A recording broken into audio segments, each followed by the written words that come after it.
The massive Imperial scout ship hung in Earth's orbit like a gleaming sword, its polished hull reflecting the sun's rays. Captain Tom Miller of Earth Defense Force stood at his command center, watching the holographic display with steady eyes. This wasn't humanity's first encounter with alien life, but it was certainly the most imposing. "Sir, they're broadcasting on all frequencies," reported Lieutenant Robert White, his fingers dancing across the control panel. "They're using standard radio waves, rather primitive for their apparent technology level." The Imperial message boomed through the command center. "Attention, primitive world designated Sol 3. This is Lord Marcus of the Galactic Empire. Your world has been chosen for integration into our glorious empire of 10,000 worlds. Prepare for our arrival and submission protocols." Tom exchanged looks with his second-in-command, Lisa Green. Both fought to hide their smiles. The Empire clearly hadn't done their homework on Earth's capabilities. "Send them our standard greeting package," Tom ordered. "Let's see how they handle that." The data burst that Earth sent back contained clear warnings. Earth was a sovereign world, protected by advanced defense systems, and not interested in submission to any external power. The message was polite but firm. The Imperial ship's response was immediate and predictable. 3 smaller vessels detached from the main ship, heading toward Earth's atmosphere. "They're sending landing craft," Lisa announced, "straight toward New York, as if we're some primitive civilization that would be impressed by a show of force in a major city." Tom nodded and pressed a button on his chair. "Activate Defense Pattern Alpha. Let's show them what a primitive world can do."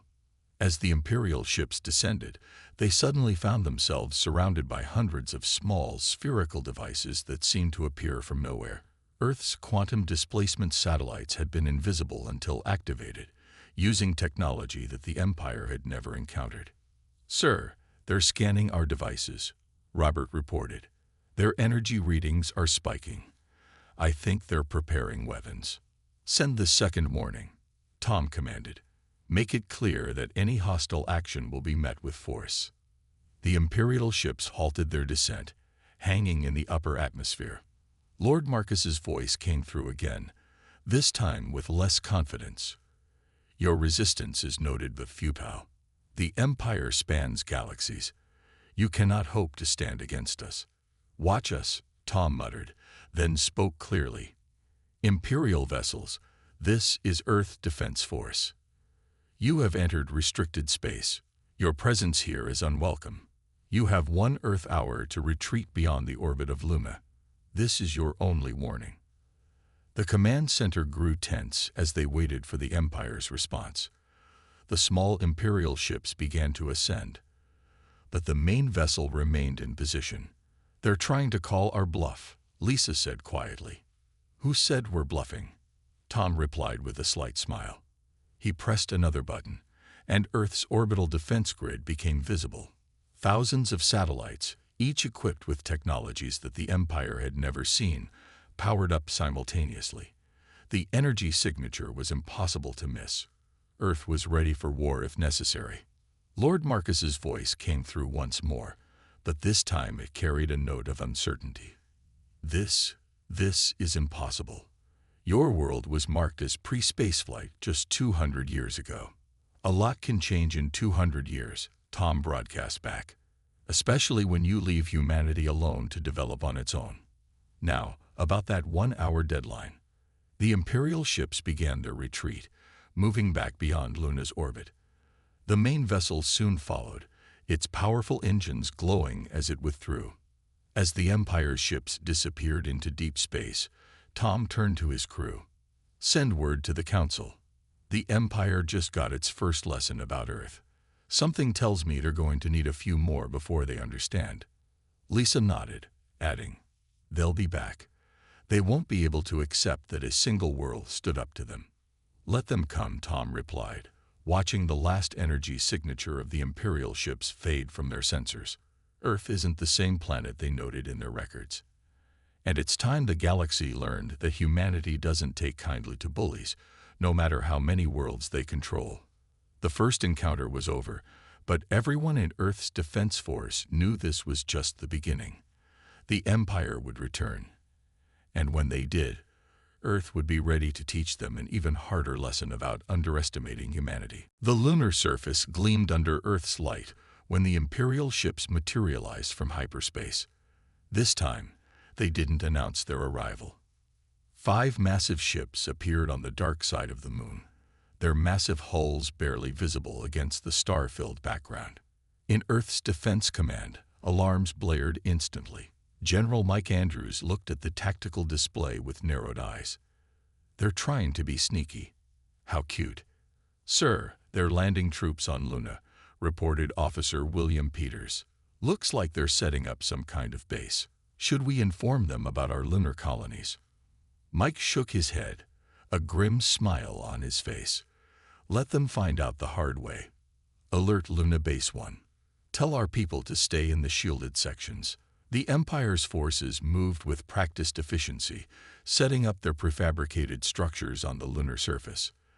Their scanners, designed to detect primitive radio signals and basic technology, missed the advanced quantum shielding that protected Earth's lunar bases. Lord Marcus stood in his command ship, watching the operation with satisfaction. "The primitives won't even know we're here until it's too late. Once our base is established, we'll have a perfect staging ground for the invasion." Then everything went wrong. The lunar surface beneath the Imperial base rippled like water. Quantum defense grids, hidden beneath the moon's regolith for decades, activated simultaneously. The Empire's structures began sinking into what appeared to be solid rock. "What's happening?" Lord Marcus demanded, watching in horror as his base disappeared into the lunar surface.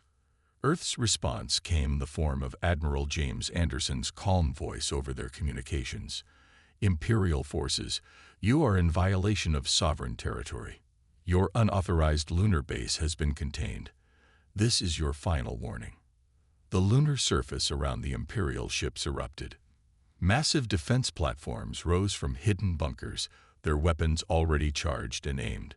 Each platform was easily the size of an Imperial cruiser, showcasing technology that made the Empire's best weapons look primitive. "Impossible," Lord Marcus shouted. "Our scans showed nothing. This moon was supposed to be dead." Admiral James's voice came through again. "Your scanning technology is as outdated as your tactics, Lord Marcus. Humanity has evolved beyond your understanding. We gave you a chance to leave peacefully. You chose to ignore it." The defense platforms hummed with power. Quantum fields surrounded each Imperial ship, trapping them in bubbles of altered spacetime.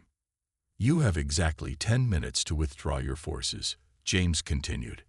"Any Imperial personnel or equipment remaining on Luna after that time will be considered abandoned property and dealt with accordingly."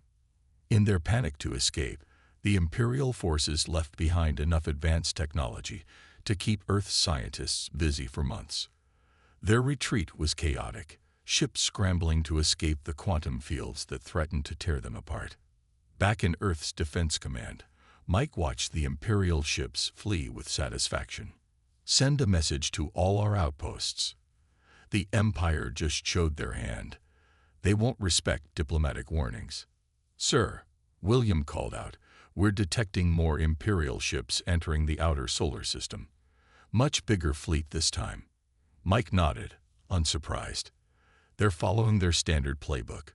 First the scouts, then the sneaky approach, and when that fails," he turned to his communications officer, "send word to the Council.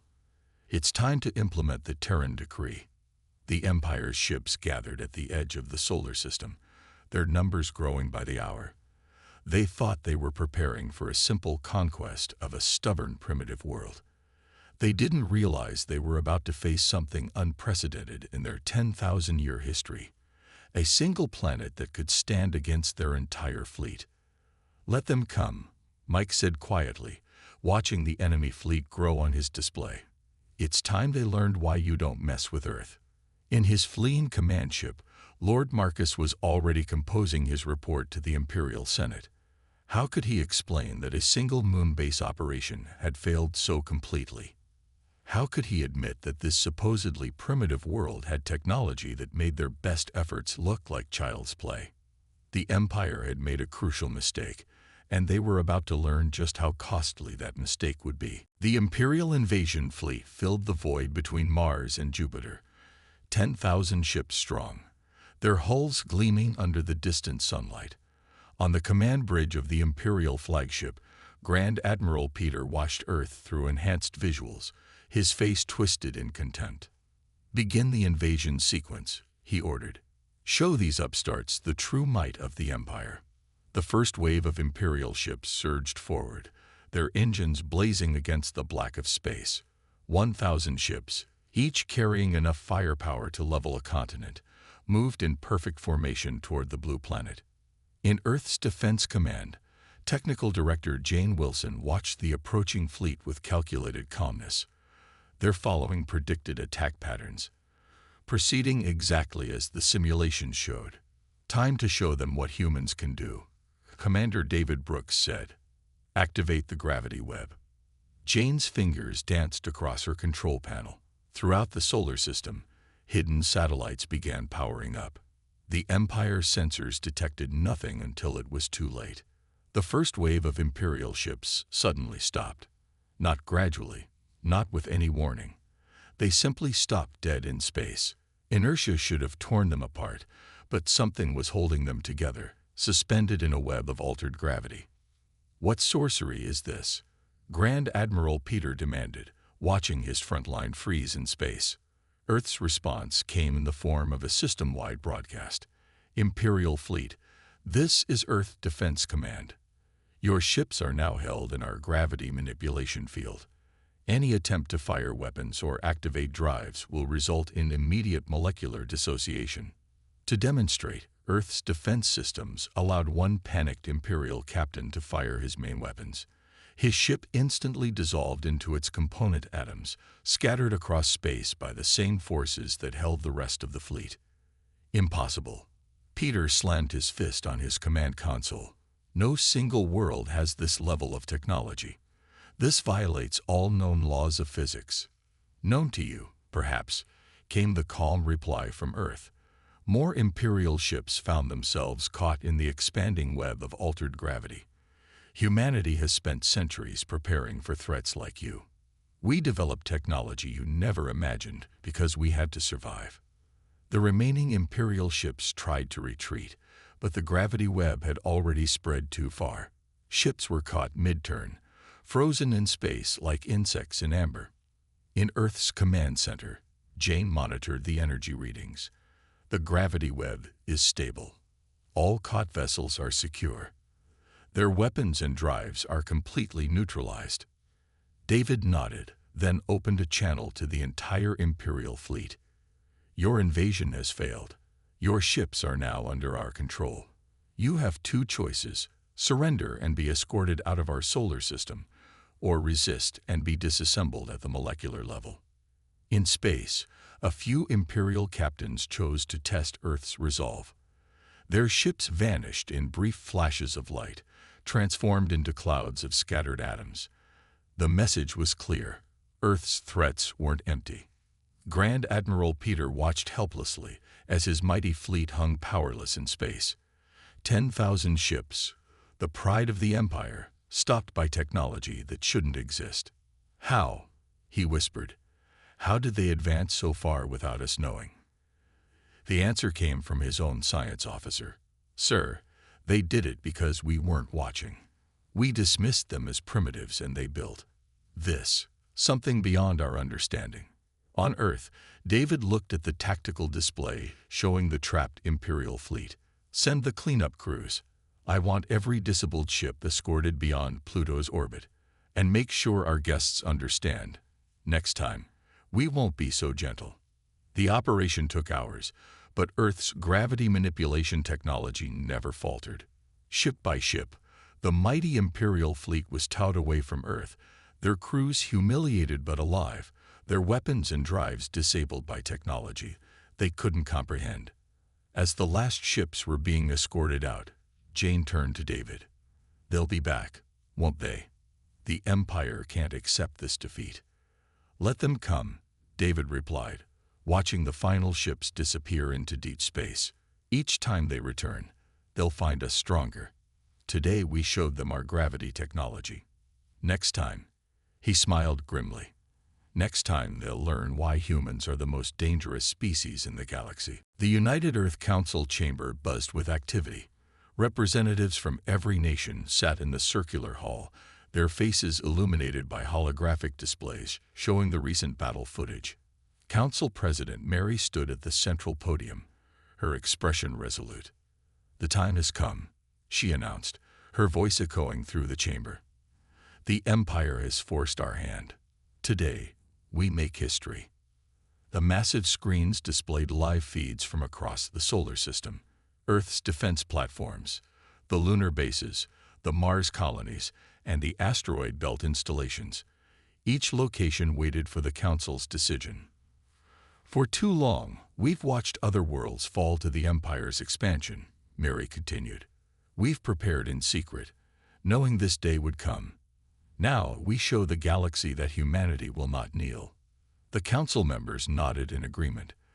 The Empire's repeated attempts to subjugate Earth had united humanity like never before. Director Paul of the Defense Force stepped forward. "The Terran Decree is ready for implementation. Our quantum barrier network can be activated within the hour." The chamber's central hologram displayed the proposed barrier, a network of overlapping fields that would make the entire solar system impenetrable to unauthorized entry. "Representatives of Earth," Mary addressed the assembly, "we vote now on the Terran Decree.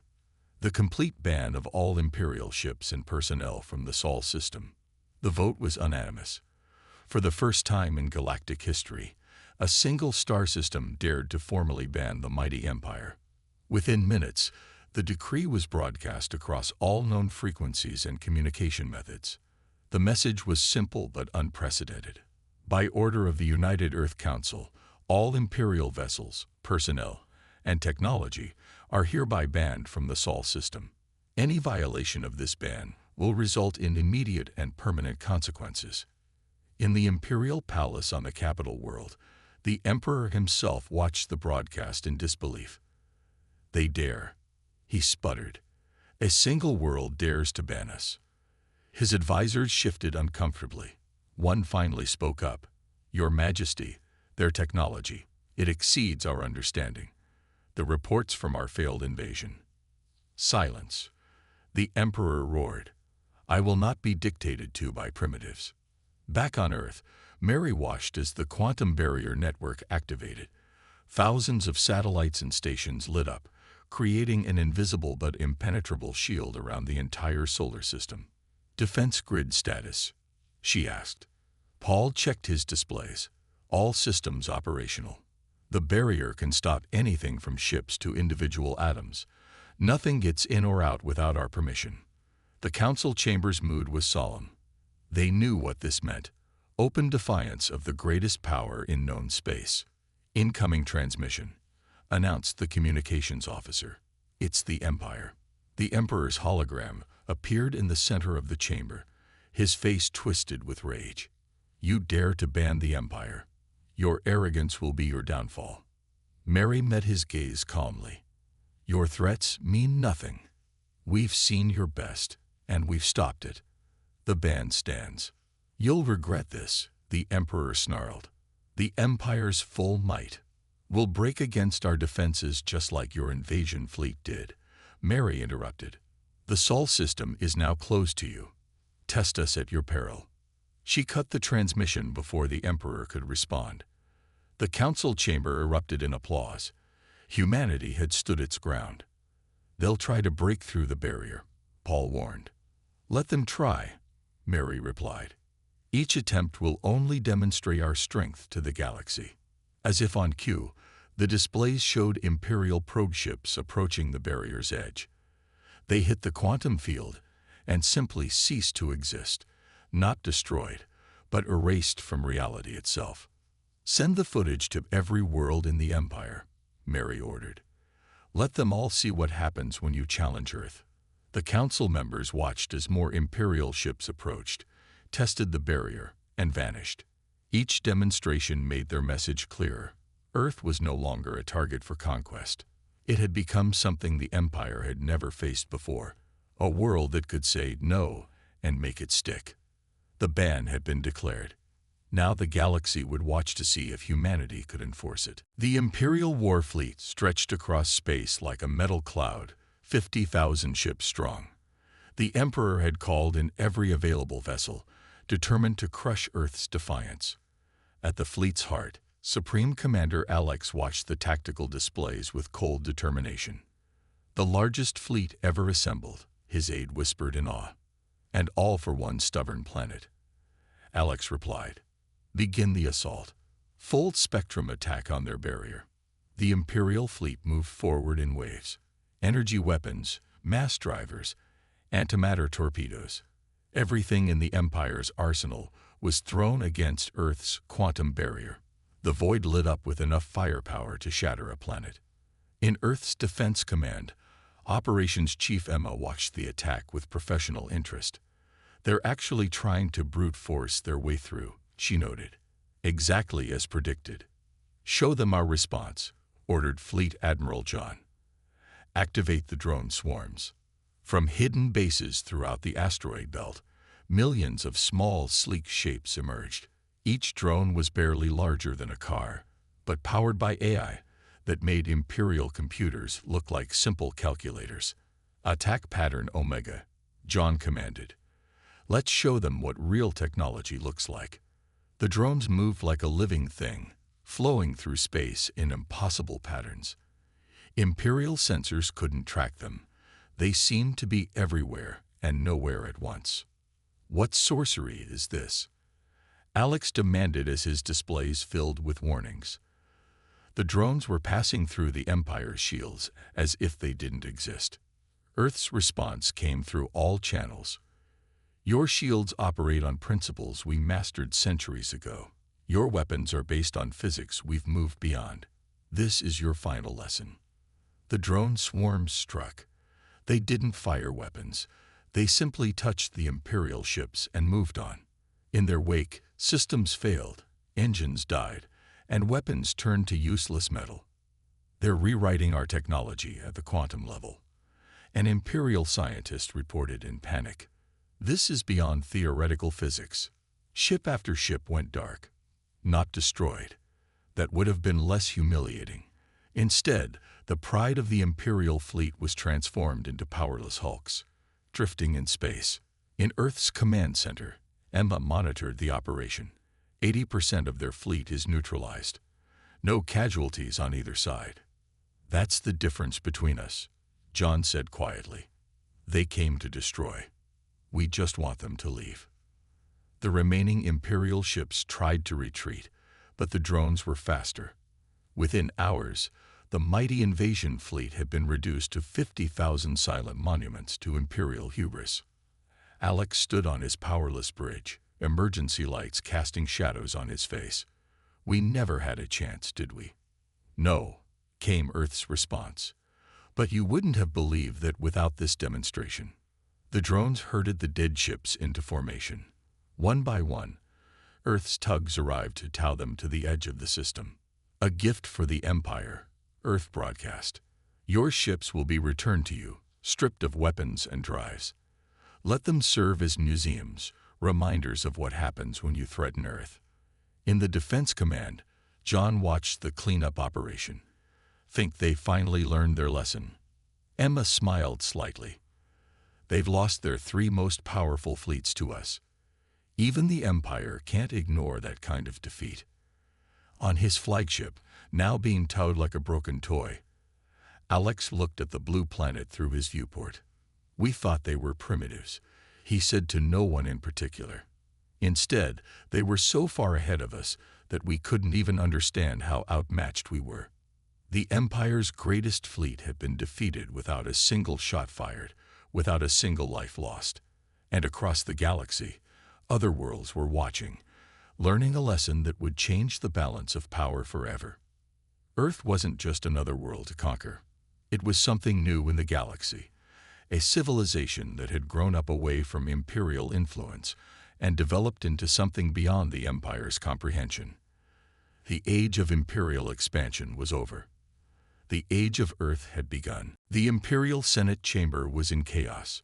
Representatives from 1,000 worlds shouted and argued, their voices echoing off the ancient walls. 3 fleet defeats had shaken the Empire to its core. "How can one world defy us?" demanded Senator Ben, his voice rising above the din. "We've ruled the stars for 10,000 years." On the central platform, Imperial Chancellor Jack tried to maintain order, but the damage was done. News of Earth's victories had spread across the galaxy, and change was coming. In a quiet corner of the chamber, Ambassador Kate from the Free Worlds Alliance watched with interest. Her people had resisted Imperial control for centuries. Now they had proof it could be done. "Earth's quantum barrier technology," she spoke into her communicator. "We need to establish contact with them." She wasn't alone. Throughout the chamber, representatives from dozens of worlds were making similar plans. Earth had done the impossible. They had stopped the Empire cold. Back on Earth, the Council received a flood of diplomatic requests. President Mary reviewed them with her advisors. 27 independent worlds, she noted, all seeking technological and defensive agreements. Defense Director Paul nodded, and 15 Imperial worlds asking about potential independence. The Empire's grip is weakening. The holographic displays showed the shifting political landscape. Systems that had been under Imperial control for millennia were beginning to question their allegiance. In Imperial space, trade routes began to change. Ships avoided Earth's solar system, creating new paths through space. The Forbidden System became a legend, a place where the mighty Empire had been humbled. "Their economy is starting to fracture," reported Economic Advisor Thomas. "Without access to Earth's space, they're losing control of key transit routes." The Empire tried to maintain its authority through force, but every ship they sent to intimidate rebel worlds was another reminder of their failure against Earth. In the Senate chamber, Chancellor Jack made a final attempt to rally support. "We cannot allow this defiance to stand. The Empire must." "Must what?" interrupted Senator Ben. "Must send another fleet to be disabled. Must waste more resources against superior technology." The chamber fell silent. For the first time in Imperial history, defeat was being openly discussed. Ambassador Kate seized the moment. "Perhaps it's time to accept that the age of Imperial dominance is over. Earth has shown us another way." More voices joined hers. Systems that had been quiet for centuries began to speak up. The Empire's perfect image of control was cracking. On Earth, Mary watched the political upheaval with satisfaction. "We never wanted to rule," she told her council. "We just wanted to be left alone. But now we have a responsibility to help others achieve the same freedom." The council agreed. Earth began sharing some of its less advanced technology with friendly worlds. Not enough to threaten Earth's security, but enough to help them resist Imperial control. "The Empire will try to stop this," Paul warned. "They can't allow their authority to erode." "Let them try," Mary replied.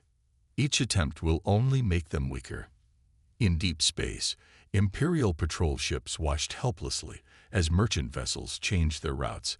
Diplomatic missions redirected their paths, and the Empire's influence began to fade. Ambassador Kate met secretly with Earth's representatives on a neutral world. "You've changed everything," she told them. "The galaxy is transforming." The Earth diplomats shared a knowing look. Their planet's stand against tyranny had sparked something greater than they'd intended, a revolution not of violence, but of possibility. Back in the Senate chamber, the Imperial Chancellor watched his authority slip away. More worlds were declaring independence each day.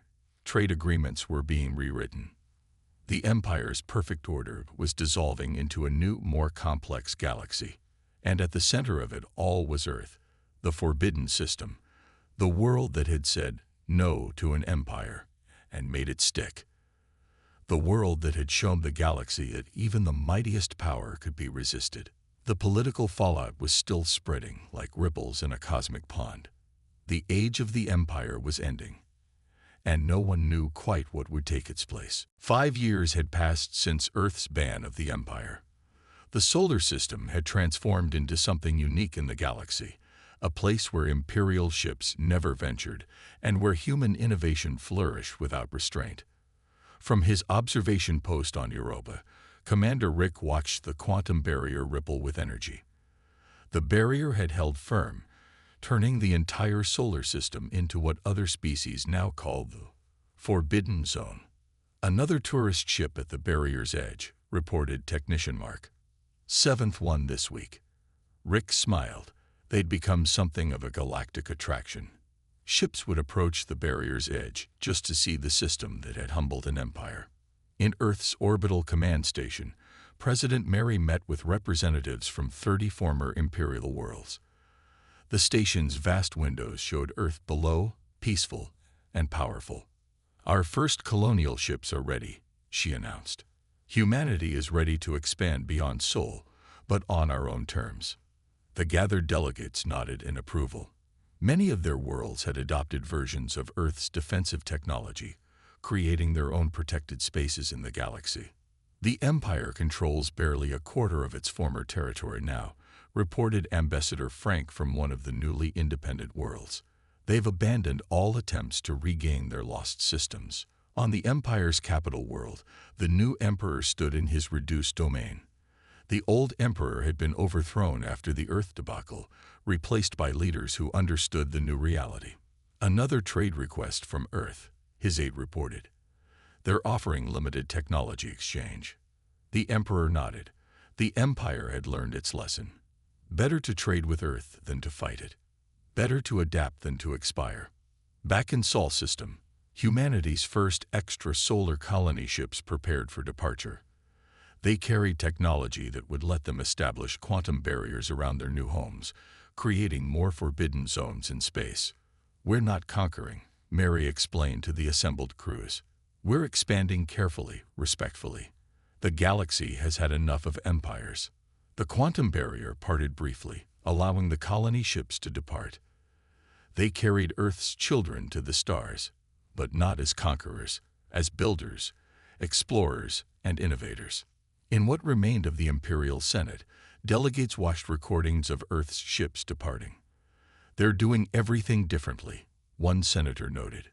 "No conquest, no demands for submission. That's why they succeeded where we failed," another replied. "They never wanted to rule the galaxy. They just wanted their freedom." Humanity's influence spread, but not through force. Each human colony became another forbidden zone, another place where imperial power meant nothing. Other species began copying Earth's example, creating their own protected systems. On Mars, Rick attended the opening of the Galactic Embassy complex. Representatives from hundreds of worlds gathered under the dome, all eager to learn from the world that had changed everything. "Did we ever imagine this?" he asked Technical Director Paul, watching the diverse crowd of aliens below. "That banning an empire would create a new way of living in space." Paul chuckled. "No, we just wanted to be left alone. Everything else just followed."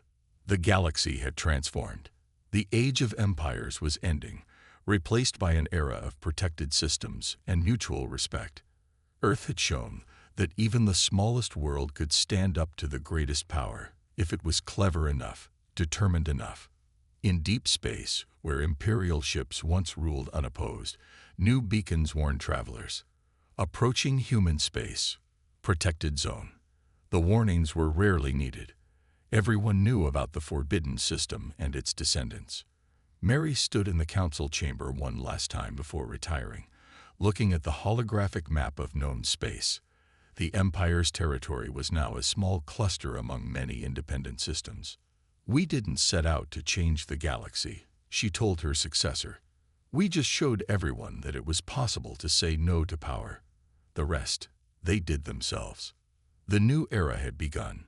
Humanity had taken its place among the stars not as conquerors or subjects, but as innovators and defenders of freedom. The Empire's defeat had shown the galaxy a new way forward, and it had all started with a simple message: Earth bans Galactic Empire. Entry forbidden.